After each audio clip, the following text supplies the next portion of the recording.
The DJI Action 4 is here and it is the best action camera ever made. That is a very hot take, but I do believe it is true. If you don't know already, I am Andy. I'm an action camera snob. I've used these so often for FPV footage. I've used a ton of GoPros. I know exactly what I'm talking about. And just a quick rant about GoPros. They haven't improved in image quality for over 5 years. The sensor has been literally the same. They recycled it so much. Sure, it got a little taller, but the image quality stayed the same, which is why when the DJI Action 4 came out, I was over the moon because it's got D-Log, all this amazing stuff. Let's jump in straight to the image quality and get this review going. Firstly, the DJI Action 4 has increased in sensor size again compared to the predecessor, the DJI Action 3, also bigger than the GoPros, which is why I am very impressed in the innovation for DJI.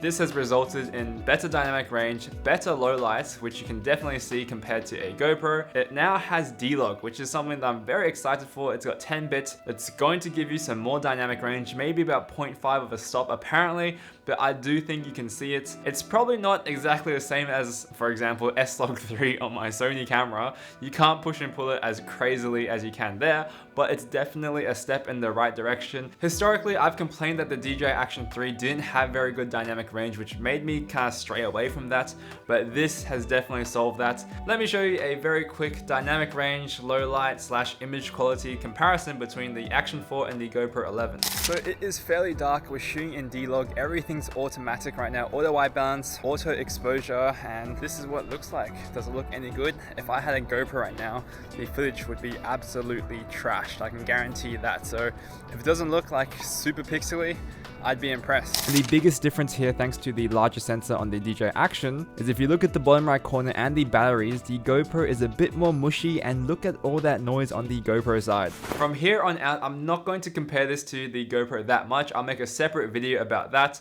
That's mainly because the GoPro 12 is not out yet, so it's not the fairest comparison and going to be outdated extremely soon, so we'll save these thoughts for there. Also, if you get this camera and you want to edit the D-Log very quickly and just basically do one-click edits, get my LUTs in the description below and I'll appreciate you forever. Now quickly getting into the frame rates, this shoots 4K 60 4:3, so for the FPV pilots you get a bit of a taller image, which is always very welcome. Even if you're filming social media content and you want to shoot vertical and horizontal at the same time, it's nice to have a bit of a taller video so you can repurpose things for vertical video a bit more easily. Obviously it's not the same tall sensor that the GoPro has where you can repurpose content more easily, but the quick release system is so convenient. You can mount this vertically very easy, which GoPros you can't really do. So if you really want both horizontal and vertical, that option is basically there anyway. And honestly, only try-hard social media content creators like me need that. Rocksteady still works wonders. It's very stable, no complaints there. Using the wide lens setting and 4K 60, you get gyro data so you can stabilize things and gyro flow, which is what I did for basically all my FPV footage, and it looks amazing. Honestly, some of these scenes are so beautiful. I probably will make a separate cinematic video, so subscribe, have a look at that,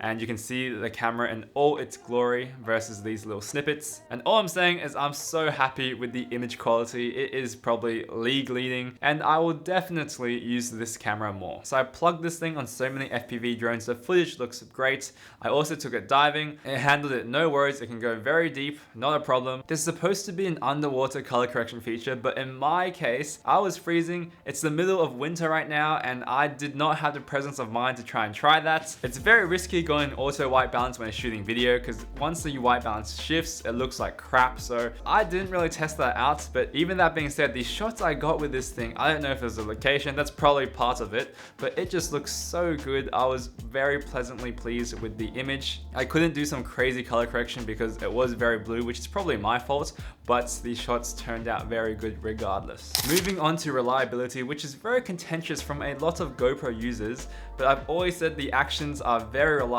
and they definitely are. First of all, taking it diving, you can take it 18 meters without a casing, which is so convenient.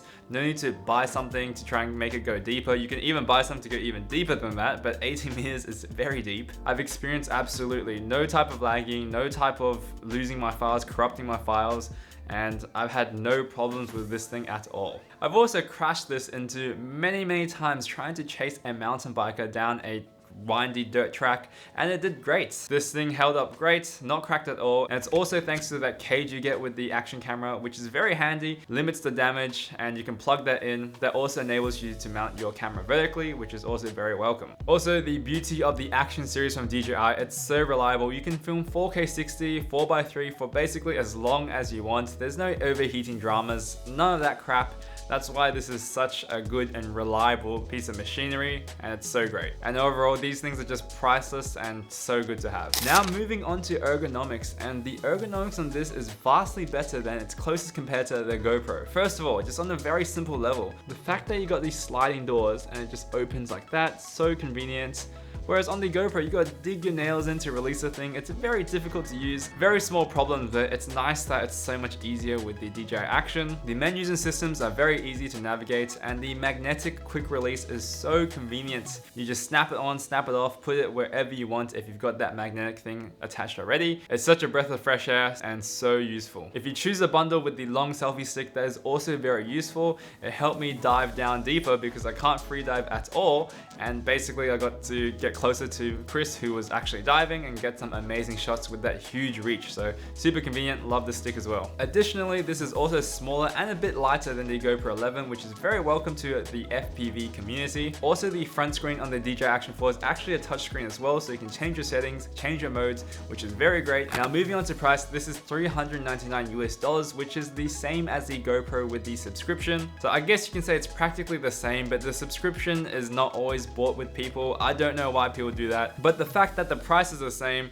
it's so much more reliable, the image is better, so many intangibles like having better low lights. This is definitely a no-brainer given that the price is the same. So let's move on to the negatives of the Action 4, and honestly I can only think of two things-ish. First of all, the ND filters, if you buy them, they're only pop-on ND filters, they're not the screw-on. So if you're an FPV pilot like me, which you probably aren't, then you have to just pop it on. If you crash hard, you'll lose it. I lost an ND filter sadly, and because I'm a cinematic tryhard that I post on Reels, I post on YouTube as well, not having the 8x7 tall sensor is a slight disadvantage for me.